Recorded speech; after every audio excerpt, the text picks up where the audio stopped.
सभी लोगों का एक बार फिर से हमारे क्लास में वेलकम किया जाता है। और आज के क्लास में हम एक नया चैप्टर शुरू कर रहे हैं जिसका नाम है इक्विलिब्रियम। और सबसे पहला क्लास इंट्रोडक्शन के नाम पर थोड़ा तुम्हारा इंट्रोडक्शन करा दिया जाए इक्विलिब्रियम के साथ, फिर धीरे धीरे इसको जो है आराम से पढ़ा जाएगा। तो इक्विलिब्रियम में हमें सबसे पहले ये क्लियर कर लेना है कि हम रिवर्सिबल रिएक्शन की स्टडी करेंगे। रिवर्सिबल रिएक्शन क्या होता है? तो तुम लोगों ने जनरली जो रिएक्शंस देखे होंगे अभी तक, अगर ये चैप्टर का कभी नाम नहीं सुना है, पहली बार नाम सुन रहे हो, तो अब तक तुमने जो रिएक्शंस देखे होंगे वो कुछ इस तरह के होंगे, like A + B gives you C+3। यहां पर हम जिन रिएक्शंस की बात करेंगे वो कुछ इस तरह के होंगे, A + B gives you C+3। ये जरा एरो का स्टाइल देखो, बदल दिया है। ऐसा नहीं कि हमें नया नया डिजाइन बनाने का शौक है इसीलिए हम बदल दिए। यहाँ पर यूनिडायरेक्शनल एरो है, सिर्फ एक दिशा में जा रहा है। ए और बी मिल करके लगातार सी और डी बनाने में लगे हुए हैं। तो मान लो हम एक मोल इसका और एक मोल इसका लेकर के रिएक्शन शुरू करते हैं, तो रिएक्शन धीरे धीरे चलेगा अपना, आज नहीं तो कल पूरा हो ही जाएगा, 100% कंप्लीट कुछ समय के बाद। ओके, ऑलमोस्ट, अगर पूरा नहीं हुआ तो ऑलमोस्ट 100% कंप्लीट हो जाएगा। इसमें क्या है,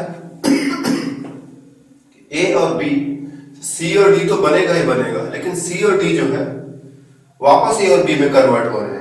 रिएक्शन एक साथ दोनों डायरेक्शंस में चल रहा है, आगे भी जा रहा है पीछे भी आ रहा है। तो इसमें एक प्रॉब्लम है कि ए और बी का कन्वर्जन पूरी तरह से सी और डी में होना थोड़ा सा मुश्किल है।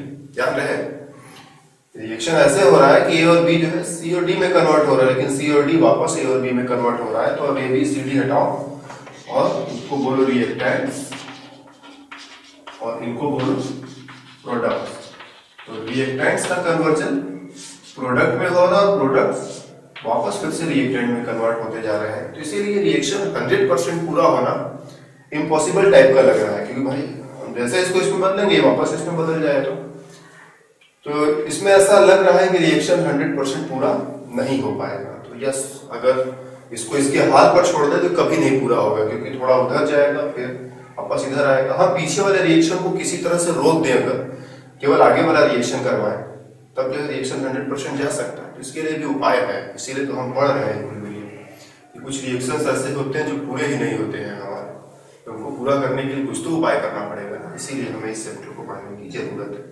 और इस चैप्टर में हम ऐसे रिएक्शंस को देखेंगे। इस रिएक्शन को बोलते हैं इरिवर्सिबल रिएक्शन, ठीक है ना। इरिवर्सिबल रिएक्शन मतलब ऐसा रिएक्शन जो सिर्फ एक डायरेक्शन में चलता है, और रिवर्सिबल रिएक्शन मतलब ऐसा रिएक्शन जो दोनों डायरेक्शंस में चलता है। और जब रिएक्शन दोनों डायरेक्शन में चलता है तो उसमें एक खास बात है इक्विलिब्रियम, जिसका हमें स्टडी करना है। एक ऐसा स्टेट आता है, एक ऐसा सिचुएशन आता है, एक ऐसा पॉइंट आता है जब दोनों रिएक्शन के रेट्स आपस में इक्वल हो जाते हैं। जिस रेट से फॉरवर्ड रिएक्शन चल रहा है उसी रेट से बैकवर्ड रिएक्शन चलेगा। हमेशा ऐसा नहीं होता है।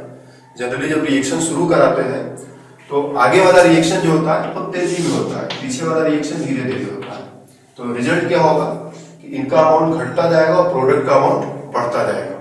लेकिन धीरे धीरे पीछे वाले रिएक्शन का जो स्पीड है ये बढ़ता चला जाता है, बढ़ता चला जाता है, बढ़ता चला जाता है, और आगे वाले रिएक्शन का स्पीड धीरे धीरे कम होता चला जाता है। और एक सिचुएशन ऐसा आएगा कि दोनों का स्पीड जो है बिल्कुल बराबर हो गया। शुरू में आगे वाले रिएक्शन का रेट ज्यादा था, पीछे वाले का कम था, लेकिन जैसे जैसे रिएक्शन चलेगा दोनों का स्पीड अंतिम में एक ऐसा पॉइंट आएगा कि बराबर हो जाएगा। अब उसके बाद रिएक्शन कितना भी तेज चलेगा कोई फर्क नहीं पड़ता है। अब इन दोनों का जो अमाउंट है, या बेटर बोलो तो कंसंट्रेशन, इन दोनों का कंसंट्रेशन बिल्कुल भी चेंज नहीं होगा। और इसी पोजीशन को बोलते हैं इक्विलिब्रियम, कि रिवर्सिबल रिएक्शन का वो स्टेट जिस पर फॉरवर्ड रिएक्शन का रेट, दो वर्ड भी जरा याद करो, फॉरवर्ड रिएक्शन जो आगे की तरफ बना हुआ है फॉरवर्ड, और जो पीछे की तरफ हो रहा है बैकवर्ड रिएक्शन। तो फॉरवर्ड रिएक्शन का जो रेट है वो बैकवर्ड रिएक्शन के रेट के बराबर हो जाएगा। ऐसी स्थिति जब फॉरवर्ड रिएक्शन का रेट बैकवर्ड रिएक्शन के रेट के बराबर हो जाता है, तब हम कहते हैं कि ये इक्विलिब्रियम वाली स्थिति है। यही सिचुएशन जो है इक्विलिब्रियम का है।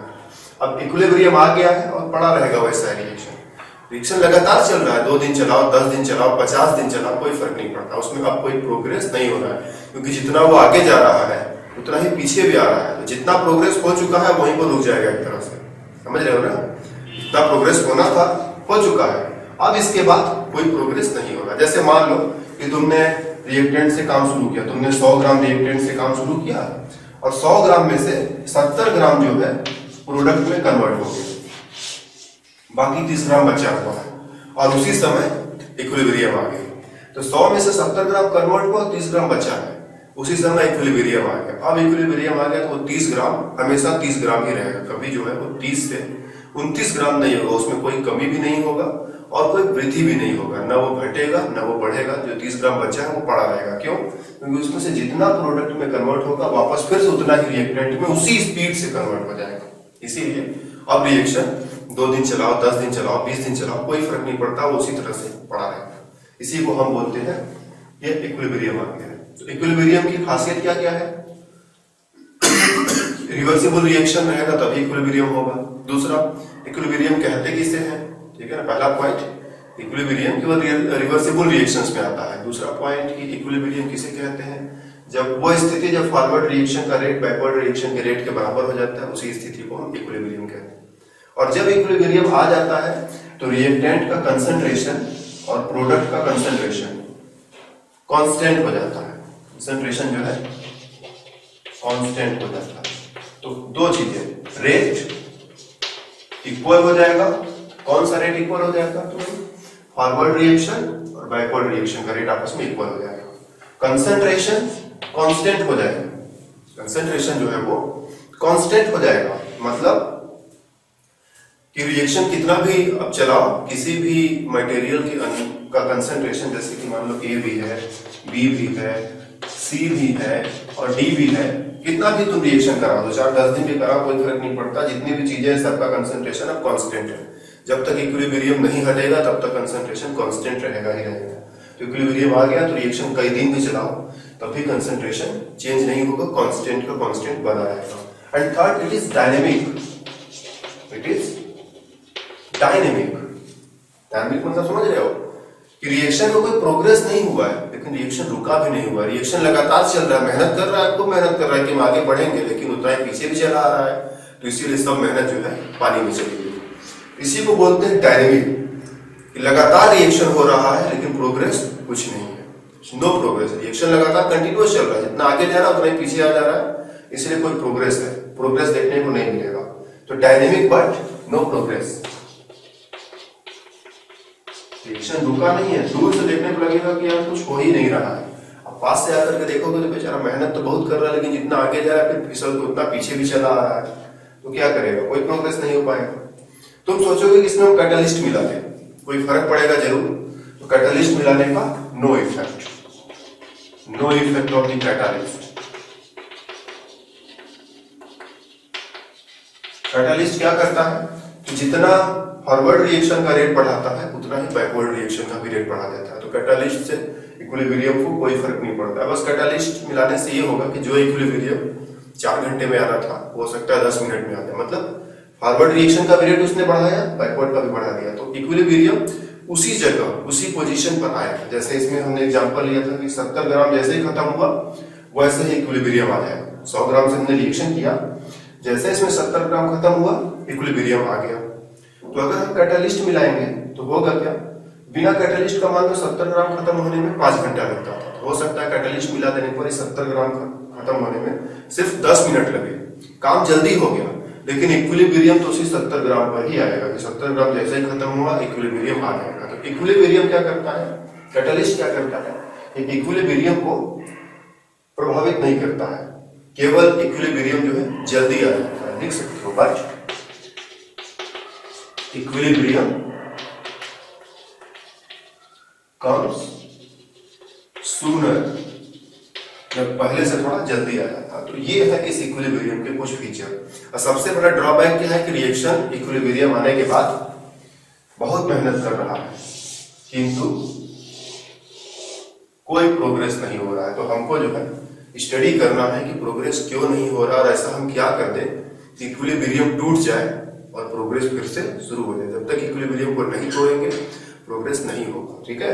कभी कभी उल्टा रिजल्ट मिल सकता है कि हमने इक्विलिब्रियम को तोड़ा, फायदे की जगह नुकसान हो गया, कि आगे बढ़ने के लिए पीछे आ गया। तो इसका भी ध्यान देना है कि ऐसा न हो कि हमने इक्विलिब्रियम तोड़ा फायदा करने के लिए, हो गया घाटा। हम सोचे कि इक्विलिब्रियम तोड़ेंगे और प्रोडक्ट बनेगा, फॉरवर्ड रिएक्शन तेजी से होने लगेगा, और हुआ यह कि हमने इक्विलिब्रियम तो तोड़ दिया लेकिन बैकवर्ड रिएक्शन तेजी से होने लगा और हमारा फायदा की जगह घाटा हो गया।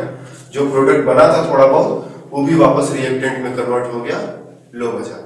तो क्या करोगे ऐसी स्थिति में? तो इसको भी ध्यान में रखना है। इसी सब के लिए हम इसको पढ़ रहे हैं कि हम ऐसा नहीं होने देंगे, हम प्रोडक्ट बनाएंगे, वो प्रोडक्ट बनाएंगे, ठीक है। तो ये है इक्विलिब्रियम, रिवर्सिबल रिएक्शन का ऐसा स्टेट जब फॉरवर्ड रिएक्शन बैकवर्ड रिएक्शन का रेट आपस में बराबर हो जाता है, उसको इक्विलिब्रियम कहते हैं। उसके ये 3-4 फीचर्स हैं। टारगेट क्या है पढ़ने का, क्यों पढ़ रहे हैं वो भी बता ही दिया। तो इंट्रोडक्शन के लिए हमको लगता है सफिशिएंट है। फिर से मिलते हैं डिटेल स्टडी के लिए अगली क्लास में।